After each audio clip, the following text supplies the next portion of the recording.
বহুকাল আগে চীনে এক দরিদ্র ছেলে বাস করত, যার নাম ছিল আলাদিন। আলাদিন তার মায়ের সাথে থাকতেন।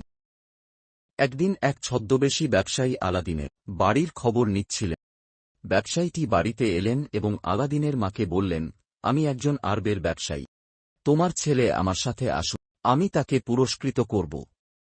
আলাদিনের মা সঙ্গে সঙ্গে রাজি হয়ে গেলেন। পরের দিন আলাদিন তার জিনিসপত্র গুছিয়ে বণিকের সঙ্গে রওনা হল। কয়েক ঘণ্টা চলার পর আলাদিন ও বণিক বিশ্রাম নিলেন। অনেক পরিশ্রমের পর অবশেষে তারা গুহার কাছে পৌঁছে গেলেন। বণিক পকেট থেকে কিছু রঙিন পাউডার বের করে মাটিতে ফেলে দিলেন। পরের মুহূর্তে পুরো জায়গা ধোঁয়ায় ভরে গেল এবং গুহার দরজা খুলে গেল। বণিক আলাদিনের দিকে ফিরে বলল, আমি চাই তুমি এই গুহার ভিতরে যাও, সেখানে যত সোনা গয়না মণিমুক্তা আছে তুমি সেগুলি নিয়ে নেবে। তুমি একটা পুরনো প্রদীপও দেখতে পাবে, দয়া করে সেটা আমার কাছে ফিরিয়ে দিও। আলাদিন গুহার মধ্যে প্রবেশ করল এবং দেখল চারিদিকে শুধু সোনা আর মণিমুক্ত মালা। আলাদিন এসব দেখে অবাক হয়ে গেল। যতটা পারল সে সোনা গয়না নিজের পকেটে নিয়ে নিল।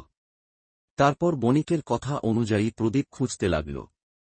কিছুক্ষণ পর সে প্রদীপটি দেখতে পেল। সে প্রদীপটিকে হাতে তুলে নিল। পরবর্তী পর্ব দেখতে ভিডিওটিতে লাইক ও চ্যানেলটিকে সাবস্ক্রাইব করে দিন।